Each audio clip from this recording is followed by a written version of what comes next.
السلام عليكم ورحمة الله. إن الحمد لله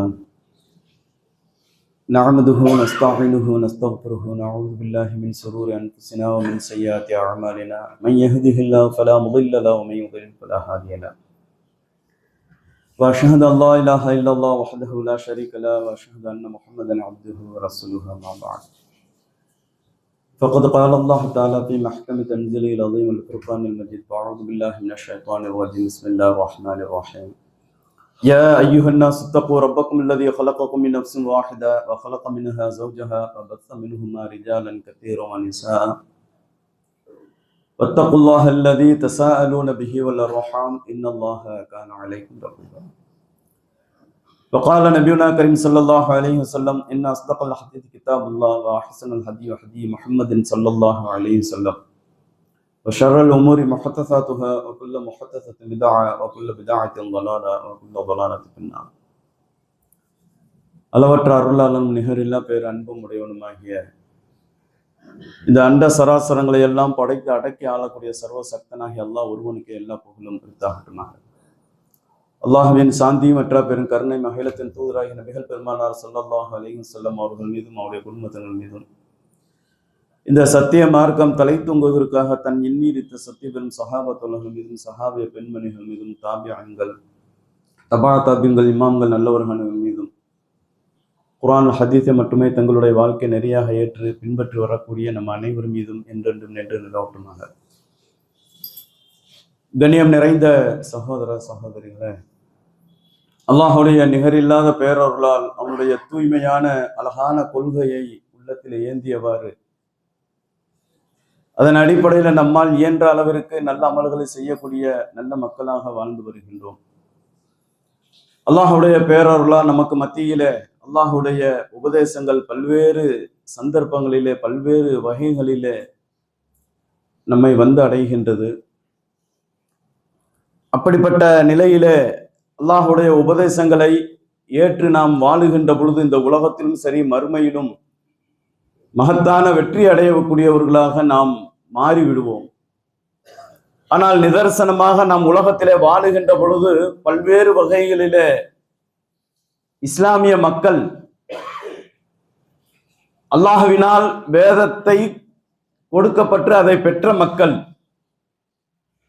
எங்களுடைய இறைவன் எங்களுடைய கடவுள் அல்லாஹ் என்று சொல்லக்கூடிய மக்கள், எங்களுடைய தூதர் நபிகள் நாயகம் ஸல்லல்லாஹு அலைஹி வஸல்லம் என்று சொல்லக்கூடிய மக்கள், எங்களுடைய வேதம் திருமறை குர்ஆன் என்று சொல்லக்கூடிய மக்கள், உண்மையாகவே அல்லாஹுடைய தூதர் எதை உபதேசமாக நமக்கு சொல்லி இருக்கின்றார்களோ உண்மையாகவே அதை நாம் பின்பற்றி வாழுகின்றோமா என்று ஒரு கணம் சிந்தித்து பார்த்தால் இங்கே இருக்கக்கூடிய நம்மில் அதிகமான மக்கள் பல நேரங்களிலே அதை புறக்கணித்து உதாசீனப்படுத்தி வாழக்கூடிய மக்களாக நம்மில் நிறைய நபர்களை நாம் சொல்லலாம். நம்மை நாமே சுய பரிசோதனை செய்யும் பொழுது தெரிந்து கொள்ளலாம். எப்பொழுது அல்லாஹுடைய வஹி செய்தியை புறக்கணித்து வாழுகின்ற சமுதாயம் ஒருபோதும் உலகத்தில் வெற்றி அடைய முடியாது என்பதை அல்லாஹ் திருமறை நெடுகிலும் நமக்கு எச்சரிக்கையாக சொல்லி காட்டுகின்றான். பட்டவர்த்தனமாக நமக்கு தெரிகின்றது இது அல்லாஹுடைய வஹி செய்தி, அல்லாஹுடைய உபதேசம். ஆனால் முழுமையாக ஏற்று நடப்பதற்கு நம்முடைய உள்ளம் இடம் தராமல் பல நேரங்களிலே பல சந்தர்ப்பங்களிலே அதை தூக்கி எறிந்துவிட்டு உதாசீனப்படுத்தி புறக்கணித்து வாழக்கூடிய மக்களாக நம்மில் அதிகமான மக்கள் பார்க்கலாம்.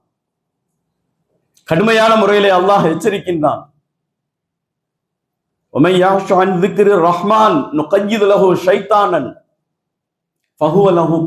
யார் நம்முடைய உபதேசங்களை புறக்கணித்து வாழுகின்றார்களோ அவர்களுக்கு ஷைத்தானை உற்ற நண்பராக நாம் ஏற்படுத்தி விடுகின்றோம். நெருங்கிய நண்பனாக ஃபஹுவலஹு கரீன், நெருங்கிய நண்பராக ஷைத்தான் இருப்பான். இன்னொரு வசனத்தில் அல்லாஹ் சொல்லுகின்ற பொழுது வமன் அஅரத அன் திக்ரி ஃபஇன்ன லஹு மஈஷத்தன் வன்கா, யார் நம்முடைய உபதேசங்களை புறக்கணித்து வாழுகின்றார்களோ அவர்களுக்கு நெருக்கடியான வாழ்க்கை இருக்கின்றது. வமன் அஅரத அன்ஹு ஃபஇன்னஹு யஹ்மிலு யௌமல் கியாமத்தி விஸ்ரா, யார் நம்முடைய உபதேசங்களை புறக்கணித்து வாழுகின்றார்களோ அவர் மறுமை நாளிலே பாவத்தை சுமந்தவர்களாக நம்மிடத்திலே வருவார்கள். இப்படி நிறைய வசனங்கள், அல்லாஹ்வுடைய வசனங்களை, வகி செய்திகளை, உபதேசங்களை புறக்கணித்து வாழக்கூடிய மக்கள் ஒருபோதும் வெற்றி அடைய முடியாது. இம்மையிலும் சரி, மறுமையிலும் சரி.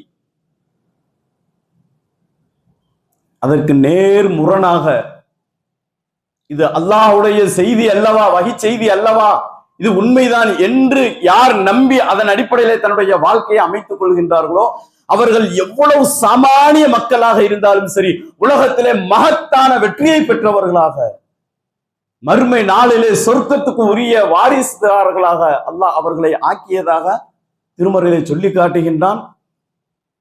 நிச்சயமாக அவர்களுடைய பரிசு அந்த மறுமையில் சொர்க்கமாக இருக்கும் என்று திருமறை வாயிலாக வாக்குறுதி அளிக்கின்றான்.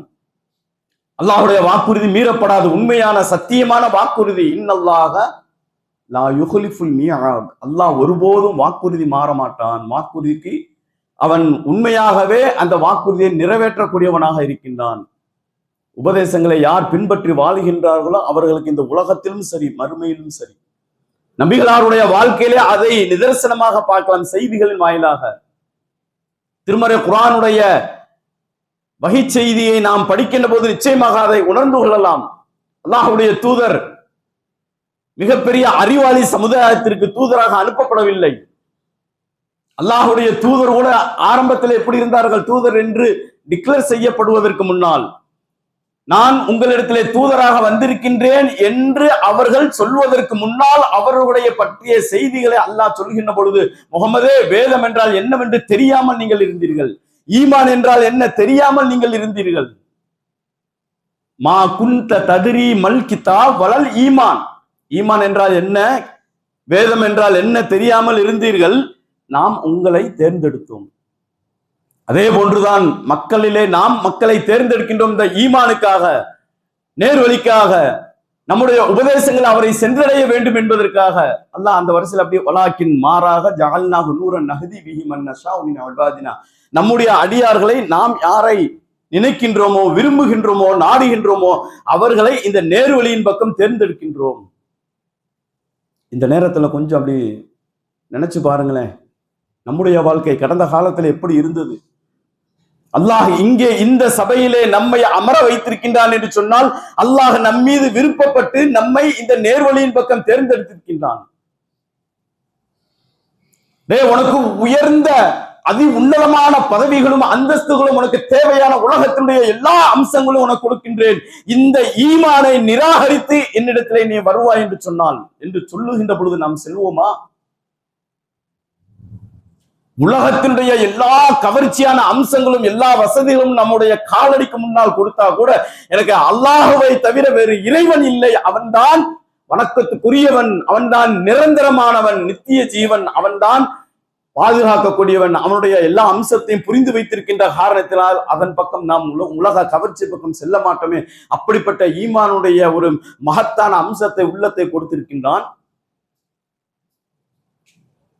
அப்படிப்பட்ட இறைவனுடைய உபதேசங்களை புறக்கணித்து வாழக்கூடிய மக்களில் அதிகமான மக்கள் நாம இருக்கின்ற பொழுது ஒரு மிகப்பெரிய கைசேதம் அல்லவா? இன்றைக்கு அதை நிதர்சனமாக கண்கூடாக பார்க்கின்றோம். இஸ்லாமியர்கள் என்றால் பயங்கரவாதிகள், தீவிரவாதிகள், முரடர்கள், முட்டாள்கள் என்று நம்மீது அபாண்டமான அவதூறான குற்றச்சாட்டுகளை மற்ற மக்களுக்கு முன்னால் எடுத்து கூறி அதை சொல்லி அவதூறாக பரப்பி இன்றைக்கு மிக பெரும் சமுதாயம் நம்மை பார்த்து கேலி செய்யக்கூடிய, நம்மை பற்றி தவறாக எண்ணக்கூடிய சமுதாயமாக நாம் இந்திய திருநாடுகளில் வாழ்ந்து வருகின்றோம். கூட்டம் கூட்டமாக சேர்ந்து ஒரு 50 பேர் சேர்ந்து ஒரு முஸ்லிமை அடிக்கின்றான் என்று சொன்னால் அடிக்கக்கூடிய நபர்கள் அனைவரும் எதற்காக, என்ன காரணத்திற்காக என்று கேட்காமல் அடிடாலா கூட்டமாக சேர்ந்து அடித்து அவனை கொலை செய்யப்படுகின்ற ஒரு நிலைக்கு இந்த இந்திய நாடு இன்னும் நாம் பார்க்கின்றோம் என்று சொன்னால் என்ன காரணம்? கேட்பதற்கு தயாராக இல்லை. அந்த நபர் என்ன செய்தார்? முஸ்லிம் என்ற காரணம் என்ன செய்தார்? என்ன குற்றம்? அவர் யார்? எதற்காக அடிக்கப்படுகின்றார்? கேள்வி கேட்க முடியாத அளவிற்கு இன்றைக்கு சென்று விட்ட வட மாநிலங்களை இன்னைக்கு நாம் பார்க்கிறோம்.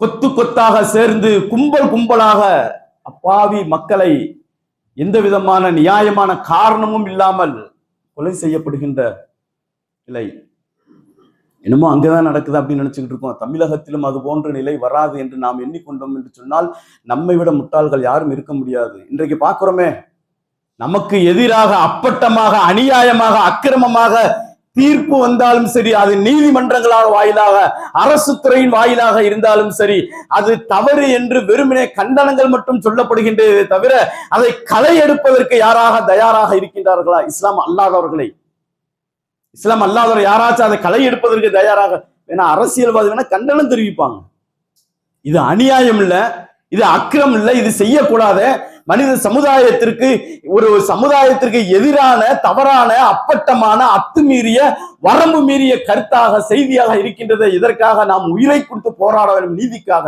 யாராவது வருகின்றார்களா? பாய் தானே, முஸ்லீம் தானே, அதை பார்த்துக்கிறோம்.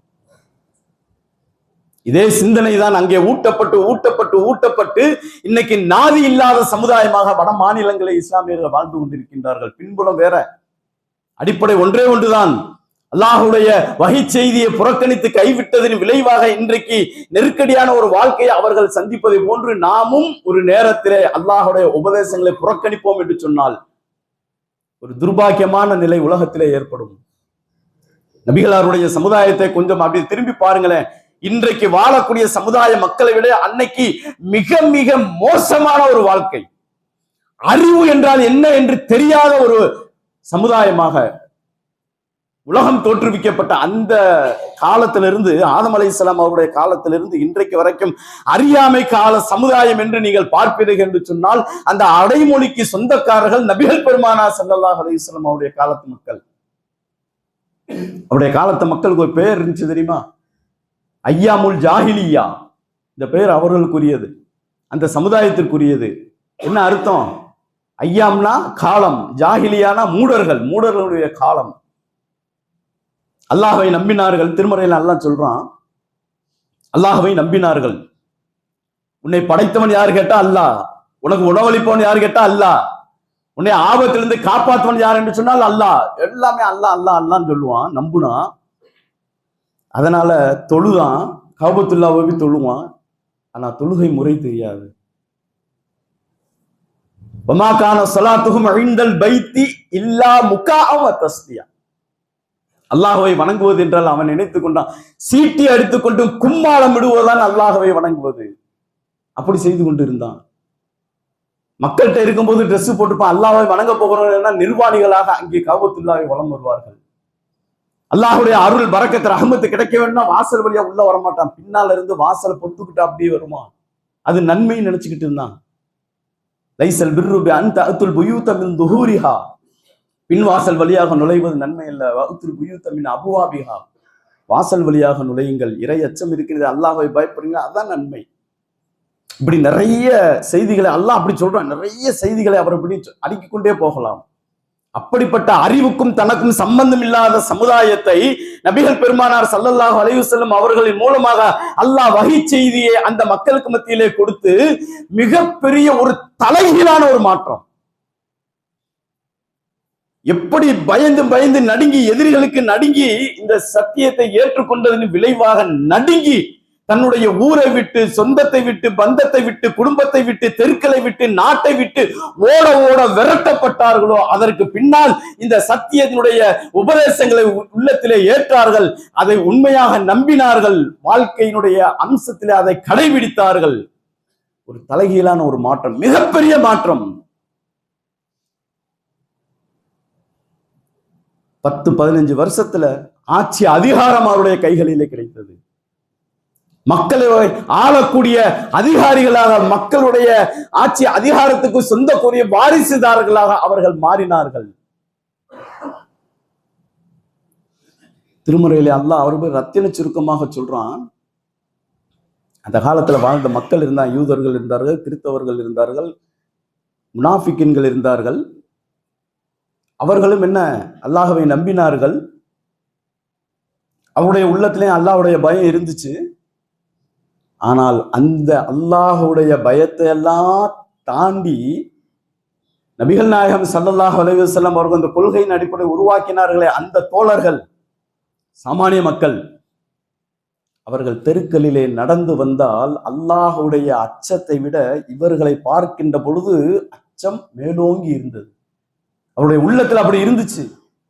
உள்ளத்தை அறியக்கூடிய அல்லாஹ்வினால் மட்டுமே சொல்லக்கூடிய வகை செய்தியாக இருக்குது. அன்தும் அஷத்து ரஹபத்தன் ஃபி சுதூரிக்கும் மினல்லாஹ். அவருடைய உள்ளத்துல அல்லாஹ்வுடைய அச்சத்தை விட உங்களை பற்றிய அச்சம்தான் அவருடைய உள்ளத்தில் மேலோங்கி இருந்தது. ஆட்சி அதிகாரத்தை கண்டார்களே மிக குறுகிய ஆண்டு காலகட்டத்துல, இதையும் அல்லாஹ்வுடைய தூதருடைய வாழ்க்கையில தான் பார்க்க முடியும். ஓட ஓட விரட்டப்பட்ட சமுதாயம் மிகப்பெரிய உச்சாணி கொம்பிலே ஆட்சி அதிகாரத்துக்கு அமர்ந்தார்கள் என்று சொன்னால் இதுதான். இன்றைக்கு நமக்கு மத்தியில் சொல்லப்படக்கூடிய செய்தி என்ன? இந்திய நாட்டை இஸ்லாம் இல்லாத இந்தியாவாக உருவாக்க போகின்றோம். அதானே அந்த கான்செப்ட்ல தான் நடக்குது. அதனால் எல்லா ஏராளமான வழிவகையிலே வெற்றியை கண்டு விட்டார்கள். இறுதியாக அவர்கள் அந்த நீதிமன்றத்துக்கு போயாச்சும் முடிஞ்சு, அவ்வளவுதான். ஒரு மனிதன் பாதிக்கப்பட்டு அவன் எந்த எந்த நேரங்களை காலங்களை கடந்து இறுதியாக செல்ல வேண்டியது நீதிமன்றம். ஆனால் அந்த நீதிமன்றங்களும் இன்னைக்கு காவி மன்றங்களாக மாற்றப்பட்டு கொண்டிருக்கின்றது. இன்றைக்கு தமிழகத்திலே அடுத்து வரக்கூடிய கிட்டத்தட்ட ஒரு 24-25 நீதிபதிகள் தேர்ந்தெடுத்து பரிசீலனையில பரிந்துரையில வைத்திருக்கின்றார்கள், வருவதற்கு தயாராக இருக்கின்றார்கள். அவருடைய பின்புலம் அனைத்துமே RSS பின்புலமாக இருக்கின்றது. நீதிபதியினுடைய அந்த வரக்கூடிய புதிதாக உச்ச நீதிமன்றத்தின் உயர் நீதிமன்றம், தமிழகத்தினுடைய உயர் நீதிமன்றமாக இருந்த மதுரை கிளை உயர் நீதிமன்றமாக இருக்கக்கூடிய அதுக்கல்ல இனி வரக்கூடிய நீதிமன்றம் கிட்டத்தட்ட 24 நீதிபதிகள் முழுவதுமே RSS சித்தாந்தத்தை நடைமுறைப்படுத்தக்கூடியவர்களாக, சுவாமிநாதன் எந்த சித்தாந்தத்தில் இருக்க அதே நீதிபதிகளாக, எங்க அடிச்சாலும் திரும்ப முடியாத அளவிற்கு சாதாரணமா வரக்கூடிய வழக்குகளை விட்டுருவாங்க.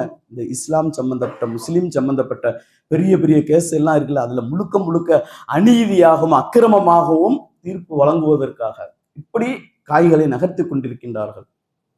இந்த திட்டம் இன்னைக்கு இல்ல, எத்தனையோ தூதர் காலத்துக்கு முன்னால நடந்த செய்தியாக அல்லாஹ் திருமறையில பதிவு செய்கின்றான்.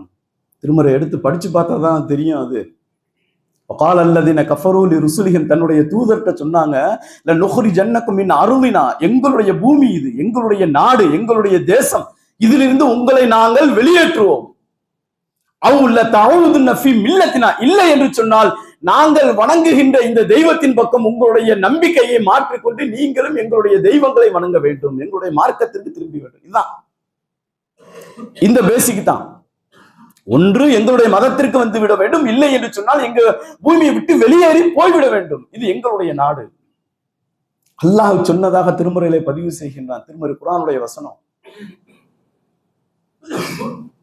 ஃபௌஹா, அந்த தூதருக்கும் தூதரோடு இருந்த அந்த நபர்களுக்கும் அல்லாஹ் வஹியாக சொல்றான். ஃபௌஹா இலைஹிம் ரப்பிஹிம், அவருடைய இறைவன் சொன்னதாக திருமறையில பதிவு செய்கின்றான். லனுஹ்லிகன்னல் ஸாலிமீன், இவ்வளவு பெரிய அநியாயக்காரர்களை அக்கிரமக்காரர்களை நான் அழிக்கின்றேன், நாம் நிச்சயமாக அழிப்போம். சும்ம பிறகு லனுஸ்கினன்னகுமுல் அர்து, உங்களை இந்த பூமியில வாழச் செய்வோம். எப்படி? ஆட்சி அதிகாரிகளாக. ذَلِكَ لِمَنْ خَافَ مَقَامِي وَخَافَ وَعِيدِ, இந்த செய்தி யாருக்கு என்று சொன்னால், யார் அல்லாஹுக்கு முன்னால் இருக்க போகின்றோம் என்று அஞ்சு வாழுகின்றார்களோ அவர்களுக்கு உரிய வாக்குறுதியாக நாம் பதிவு செய்கின்றோம். இந்த வாக்குறுதி நமக்கு இருக்கா இல்லையா? அதே வாக்குறுதி நமக்கும் இருக்கின்றது.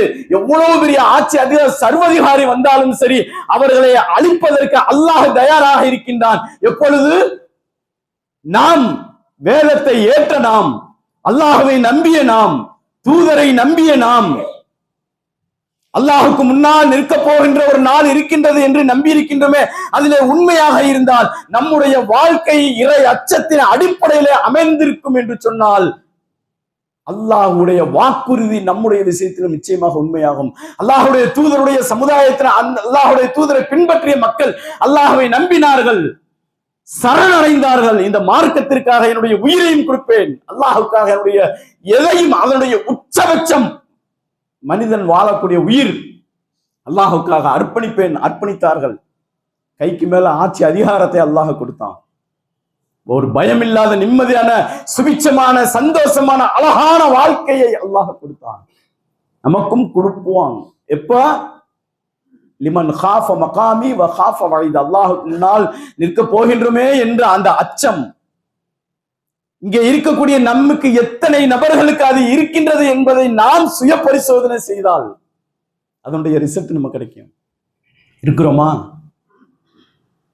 நீ அல்லாஹுவை குறித்த நேரத்தில் தொழுகவில்லை என்று சொன்னால், பள்ளிவாசலில் ஒரு ஜமாத்தாக ஏற்படுத்தப்பட்டு ஒரு முஅத்தின் ஏற்படுத்தப்பட்டு பாங்கு அழைப்பு கொடுக்கப்பட்டு அந்த அழைப்புக்கு நீ பதில் கொடுக்கவில்லை என்று சொன்னால் உன்னுடைய உள்ளத்திலே காஃபிருடைய நயவஞ்சக தன்மை வந்துருதே.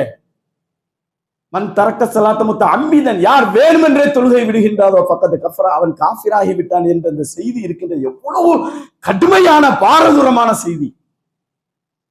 இன்றைக்கு நாம் எப்படி அப்படி அசால்ட்டா அப்படி ரொம்ப ரொம்ப லேசா கடந்து போகக்கூடிய ஒரே ஒரு சாம்பிள் தொழுகை, அது மட்டும் அல்லாஹ்வுடைய உபதேசம். நீ எந்திரிச்சதுல இருந்து தூங்க போற வரைக்கும் உன்னுடைய எல்லா அம்சங்களும் அல்லாஹ்வுடைய உபதேசத்தின் அடிப்படையில அமைய வேண்டும் என்பதற்காகத்தான் இந்த ஏகத்துவத்தை, இந்த சத்தியத்தை, ஈமான அல்லாஹ் உள்ளத்துல கொடுத்திருக்கிறான். அல்லாஹ்வுடைய உபதேசங்களை எத்தனை நபர்கள் நாம் பேணி வாழக்கூடியவர்களாக இருக்கின்றோம் இல்லையே? ஒருத்தனுடைய செய்தி வந்துச்சா அல்லாஹ் கேட்கிறான். ஒருவனுடைய செய்தி வந்து வத்துல்லு அலைஹிம் நபா அல்லது ஆத்தையினாகோ ஆயாத்தினா, அவனிடத்துல நம்முடைய வசனங்கள் வந்ததுப்பா. எத்தனையோ வசனங்கள் நம்மை நோக்கி வந்து கொண்டிருக்கு. பொருளாதாரத்துல எப்படி இருக்கணும், குடும்பவியல்ல எப்படி இருக்கணும், மக்கள் மத்தியில நடக்கும்போது எப்படி இருக்கணும், பேசும்போது எப்படி நடக்கணும், நடக்கும்போது எப்படி ஆடை, எல்லாவற்றிற்கும் திருமறை வாயிலாக நமக்கு உபதேசங்கள் வந்திருக்கு. அல்லாஹ் அதை சொல்றான், உன்னிடத்திலே என்னுடைய வசனங்கள் வந்தது, அதை நீ மறந்து விட்டாய், அல்லது அதை பின்பற்றுவதை விட்டும் நீ சருகி கொண்டாய். அதை விட்டும் நீ சருகி கொண்டாய். ஷைத்தான் உன்னை அப்படி பற்றி கொண்டான். நீ நஷ்டமடைந்து விடுவாய். இன்னொரு வசனத்தை அல்லாஹ் சொல்றான், நம்முடைய வசனங்கள் வந்த போது அதை மறந்து விட்டாய். நாளைக்கு மறுமை நாளை பற்றி அல்லாஹ் சொல்லுகின்ற பொழுது இந்த வசனங்கள் உபதேசங்களை மறந்ததின் விளைவாக உன்னை மறுமை நாளை மக்கள் மத்தியெல்லாம் எல்லா கோடான கோடி மக்களுக்கு மத்தியிலே முன்னால் எழுப்பப்படுகின்ற நேரத்தில் உன்னை குருடனாக எழுப்புவான்.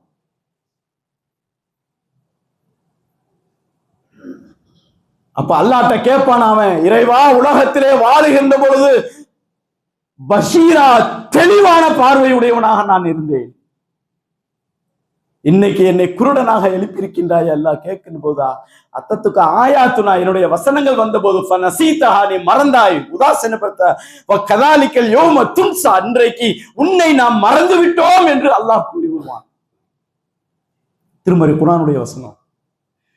எத்தனை உபதேசங்கள் நம்மை நோக்கி வருகின்ற பொழுது அதை இலகுவாக அப்படி லேசா கடந்து போகிறோம். இன்றைக்கு அதன் விளைவாக நெருக்கடியான வாழ்க்கையை நாம் சந்தித்துக் கொண்டிருக்கின்றோம். அல்லாஹுடைய உபதேசங்களை ஏற்று நாம் பின்பற்றினால் இந்த உலகத்திலும் சரி மறுமையிலும் மகத்தான வெற்றி பெற்றவர்களாக அல்லாஹ் சொல்றான். எத்தகில்லா, யார் அல்லாஹுவை அஞ்சுகின்றார்களோ எஜஅல்லஹு மஹ்ரஜா, அழகான போக்கிடத்தை அல்லாஹ் ஏற்படுத்தும். அல்லாஹுடைய வாக்குறுதிங்க. அல்லாஹுடைய வகை செய்தியின் மூலமாக அல்லாஹ் வாக்குறுதி கொடுக்கும். குடும்பத்துல கஷ்டமா, சம்பாதிப்பதுல கஷ்டமா, வாழ்க்கையில கஷ்டமா, இறைவனை அஞ்சினால் அழகான போக்கிடத்தை உனக்கு ஏற்படுத்துவோம். யார் அல்லாஹ்வை அஞ்சுகின்றார்களோ யுக்கஃபிர் அன்ஹு ஸய்யிஆத்திஹி வ யுத்கிலுஹு, அவருடைய பாவங்களை எல்லாம் மன்னிக்கின்றோம்.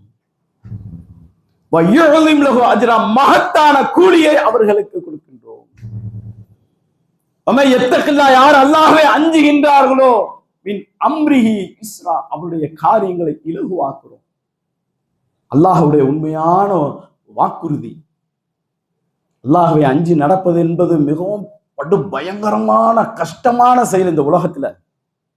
ஆனால் சகித்து கொண்டு பொறுமையாக மறுமையை முன்னிறுத்தி அல்லாஹுக்கு முன்னால் நிற்க போகின்றோம் என்ற அந்த நம்பிக்கையோடு வாழுகின்ற பொழுது இந்த இறையச்சம் இலகுவாக மாறிவிடும்.